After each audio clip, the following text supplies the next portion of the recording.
हृदय में बहता है। प्रेम और भक्ति एक ऐसा सूत्र है जिसमें भगवान को भी बंधना पड़ता है। इतनी शक्ति है भक्ति में और प्रेम में। निष्काम प्रेम होना चाहिए, निर्मल प्रेम होना चाहिए। किसके लिए? भगवान के लिए। प्रेम दीवाने जो बहे, कहे बहकते बैन, सहजो मुख हंसी छूटे और कबहू टपके नैन। प्रेम में इंसान इतना डूब जाता है, इतना तन्मय हो जाता है कि कब उसी क्षण उसके आंखों में अश्रु की धार निकलती है और उसी क्षण कब उसके मुख में हंसी छूट जाती है। ऐसा होता है प्रेम। ऐसा विचित्र प्रेम किसने किया? मीराबाई। आप सभी जानते हैं मीराबाई, सब परिचित है मीराबाई। निष्काम प्रेम, निर्मल प्रेम, जिसमें कोई कामना ना हो, ऐसा प्रेम मीराबाई ने किया भगवान से। आपको पता है मीराबाई कौन है? कोई साधारण स्त्री नहीं है मीराबाई, भगवान की गोपी है। पूर्व जन्म की माधवी नाम की गोपी है मीराबाई। माधवी जो है विवाह करके नंदगांव आती है। बहुत ध्यान से सुनिएगा। आप जानते हैं मीराबाई के पूर्व जन्म की बात? जानते हैं कोई? बहुत ध्यान से सुनिएगा। माधवी नाम की गोपी रहती है और नंदगांव आती है विवाह होके। लाला जो है ना, बड़े नटखट है, बड़े टेढ़े टांग वाले हैं भाई ये तो। इनके प्रेम में जो फंस जाता है ना, फिर वो फंस ही जाता है। बोलो ना जय श्री कृष्ण। माधवी जो है घूंघट डाल के बैठी थी, शादी होके आई थी और ये पहुंच गए हमारे लाला जी। बोले बहू जो है ना, थोड़ा घूंघट उठा के मुखड़ा दिखा दियो। लाला बोले नाना थोड़ा मुखड़ा तो देखना ही है। माधवी बोली ना ना बाबा, मुखड़ा ना दिखाऊंगी।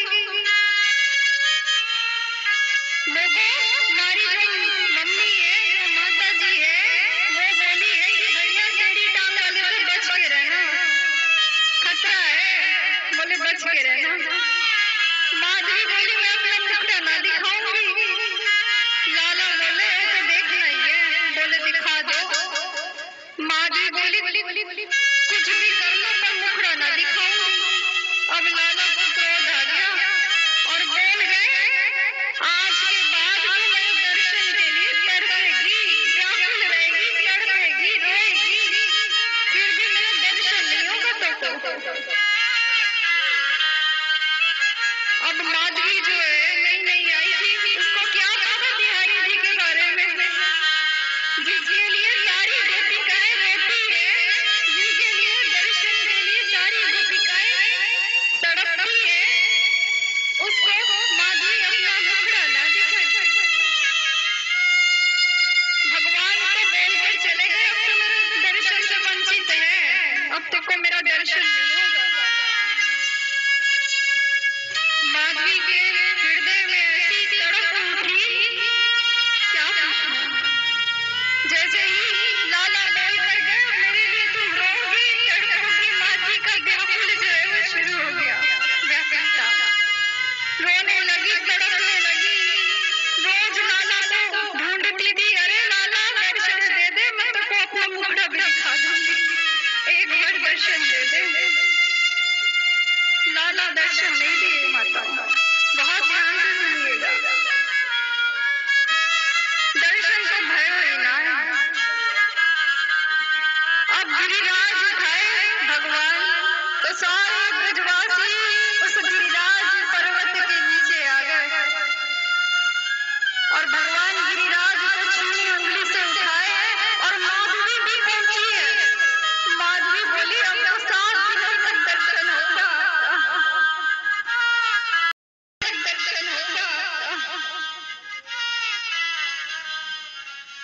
टड़की लगा के सिर्फ भगवान को देखती है माधवी और बोलती है, हाय मुझसे कितना बड़ा अपराध हो गया, मैं अपना मुखड़ा नहीं दिखाई।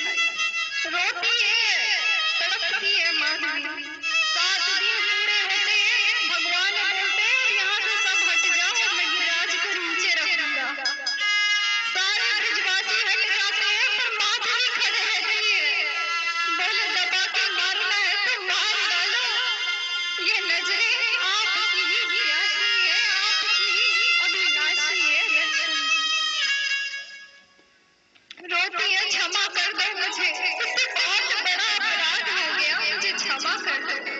भगवान बोले, जब मुखड़ा दिखाने बोला तो दिखाई नहीं, हाँ अब हटो यहाँ से।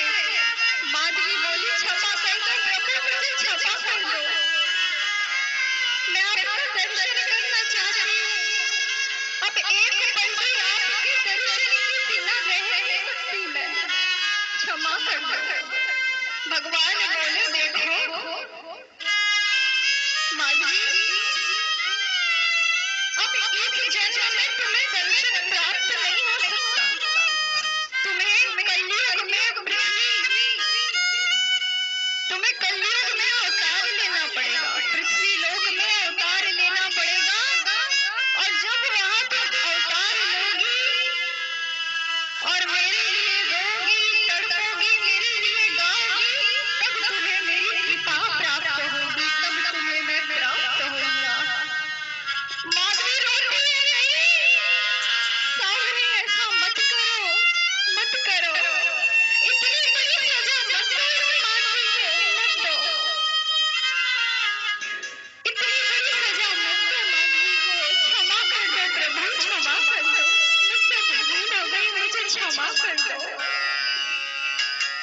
भगवान बोले, देखो माधवी, ये कोई दंड नहीं है तुम्हारे, ये मेरी इच्छा है।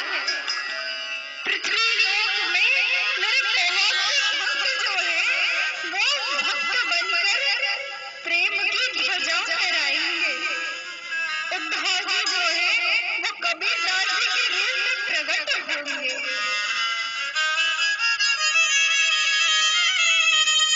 तुम जाओ और पृथ्वी लोक में प्रेम की ध्वजा फहराओ, प्रेम की ध्वजा फहराओ, जाओ।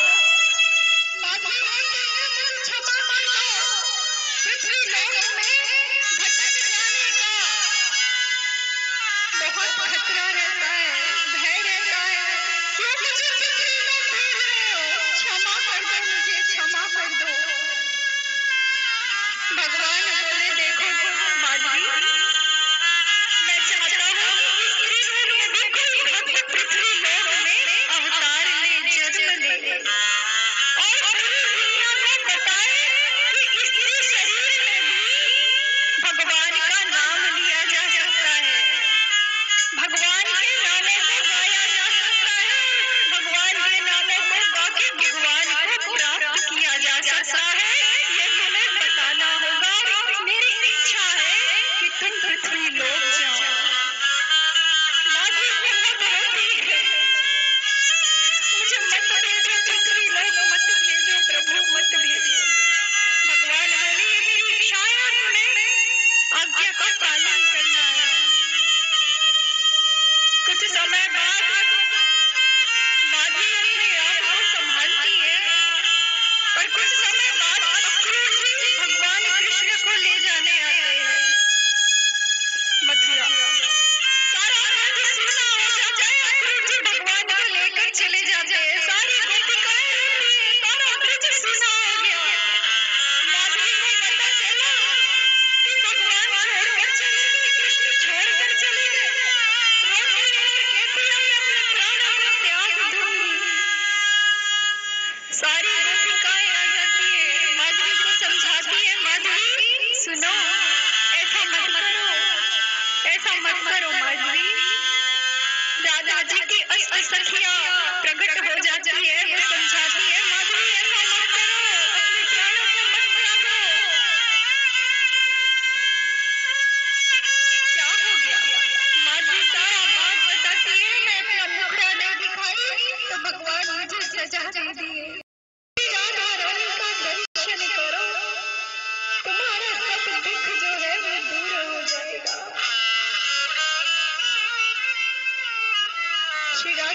के पास आती है, माथे प्रणाम करती है चरणों में, वरद हस्त रखकर राधिका जी से आशीर्वाद लेती है और कहती है, देखो रो मत, सब ठीक हो जाएगा।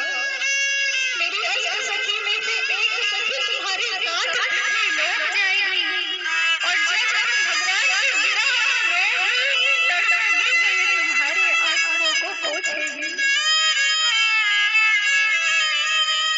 तुम्हें काम, क्रोध, लोभ, मोह, माया, इच्छा जो है वो छू नहीं पाएगा। ये मेरी कृपा है, तुमको कृपा है।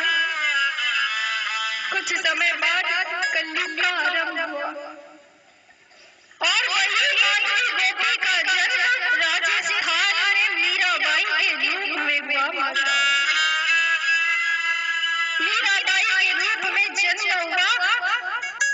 पुरोहित जी पत्रिका बना रहे थे और पुरोहित जी रो रहे थे पत्रिका बनाते बनाते। मीरा के दादा बोले, क्या हुआ? बोले, आज तक ऐसा पत्रिका मैं अपने जीवन में कभी नहीं बनाया। ऐसा कोई गुण नहीं है जो इस पत्रिका में समाविष्ट नहीं है। गुणों की खान है, परम दयालु है और आपकी बेटी जो है वो युगों युगों तक आपकी बेटी का नाम लिया जाएगा। आपकी बेटी युगों युगों तक चर्चे में रहेगी। आपकी बेटी का नाम लिया जाएगा युगों युगों तक। गुणों की खान है आपकी बेटी, प्रेम की ध्वजा फहराएगी, भक्ति की ध्वजा फहराएगी और साधु जैसे उसका जीवन होगा, बिल्कुल निर्मल उसका जीवन होगा। और तो और उसे भगवान का साक्षात्कार होगा। एक बार नहीं, कई बार भगवान का साक्षात्कार होगा आपकी बेटी को। ऐसी मीराबाई थी। उसका नाम मीरा नहीं था माता, असली नाम उसका मेहरा था। मेहरा मतलब सूर्य, जो सूर्य के समान चमकता हो, मेहरा। और धीरे से उसका नाम मीरा पड़ गया। संत, सारे संत समाज आपकी बेटी का आदर से नाम लेंगे। पुरोहित जी रो पड़े। मीरा के दादा जो है वो बड़े प्रसन्न हो गए, बोले, इतनी अच्छी बेटी हमको मिली है। बोले, एक ही बेटी के बदले 10 पुत्र भी बिछाओ। बोले, अगर ऐसी बेटी अगर हमें प्राप्त हुई है तो वो 10 पुत्रों के बराबर है।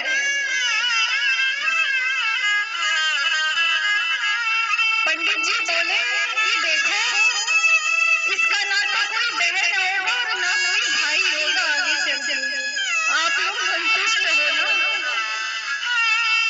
मीरा के दादा मीरा के पिता से पूछे, बेटा तुम संतुष्ट हो ना? पिताजी डरकर लालजी बोले, पिताजी अगर ऐसी बेटी मिली है, भजन करने वाली, कीर्तन करने वाली, तो उसके लिए 1000 पुत्र भी कुर्बान है।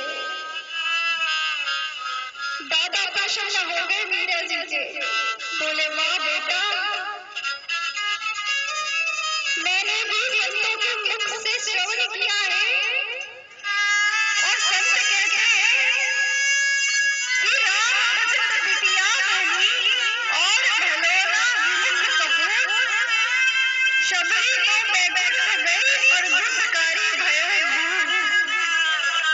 बोले, अगर भगवान का नाम लेने वाली, कीर्तन करने वाली अगर बेटी हो जाए तो वो 1000 पुत्रों के बराबर है।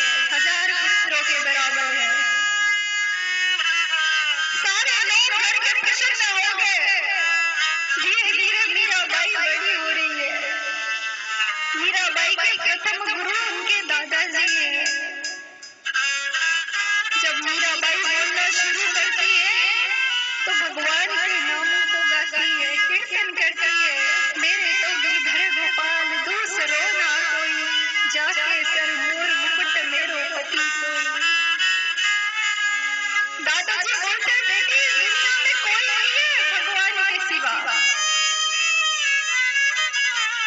धीरे धीरे मीराबाई 4 साल की हो गई। एक व्यास जी आए थे वृंदावन के और कथा सुन रहे थे। मीराबाई को देखे, छोटी सी उम्र है मीराबाई, और मीराबाई महाराज जी की धोती पकड़कर पूछती है कि गुरुजी मुझे भगवान कहाँ मिलेंगे, मेरे गोविंद कहाँ मिलेंगे। उस व्यास जी की भी आंखों में अश्रु की धार बहने लगती है और कहते हैं बेटी इतने साल मुझे कथा करते हो गए, पर कभी मेरे हृदय में ये बात नहीं कि गोविंद तुम कहाँ मिलोगे। और इस छोटी सी बच्ची को देखो, रो रही है और पूछती है भगवान कहाँ मिलेंगे, हाँ कहाँ मिलेंगे। गुरुजी बोलते हैं बेटी भगवान तो सब जगह व्याप्त है, सर्वत्र है। हरि व्यापक सर्वत्र समाना बेटी, मैं तो हर जगह व्याप्त है, हर जगह है। बस उसे पुकारने वाला होना चाहिए। तुम भगवान की ऐसी भक्ति करो, ऐसे कीर्तन करो कि भगवान तुम्हें मिल जाए। और मीराबाई जो है ऐसा कीर्तन करती है, ऐसा भजन करती है, मीराबाई का लगन जो है बिहारी जी से लग जाता है। दौड़ दौड़ कर वृंदावन जाती है मीराबाई, दौड़ दौड़ कर वृंदावन जाती है। वृंदावन के लोग कहते हैं अरे ओ मीरा क्या पाने आती है, क्यों आती है। बोले तू जिसमें प्रेम करती है, तू जिसकी भक्ति करती है, वो तो 5000 वर्षों से वो तो चला गया है, 5000 वर्ष हो गए उसको गए। आप तो केवल मंदिरों में मूर्ति है उसकी, क्या लेने आती हो। मीराबाई कहती है देखो मैं कुछ लेने नहीं आती, कुछ देने नहीं आती। बोले मैं तो उस ब्रज रज को अपने मस्तक से लगाने आती हूँ, उस प्रेम उस भक्ति की ध्वजा को फहराने आती हूँ। बोलिए जय श्री कृष्णा। मीराबाई ऐसी दीवानी थी भगवान की, अगर पक्षी भी जाता ना तो कहती है अरे पक्षीराज इधर आ। बोले तुझे भूख लगी है ना, हाँ भूख लगी है ना। बोले तुझे मैं अपना कलेजा निकाल कर दूंगी, कलेजा, पर हाँ तू उसे यहाँ मत खाना। बोले तो कहाँ खाऊं। बोले जहाँ बसतिया और जहाँ मेरे पिया बसते हैं वहाँ खाना, और उसे कुरेद कुरेद कर खाना। ऐसी दीवानी थी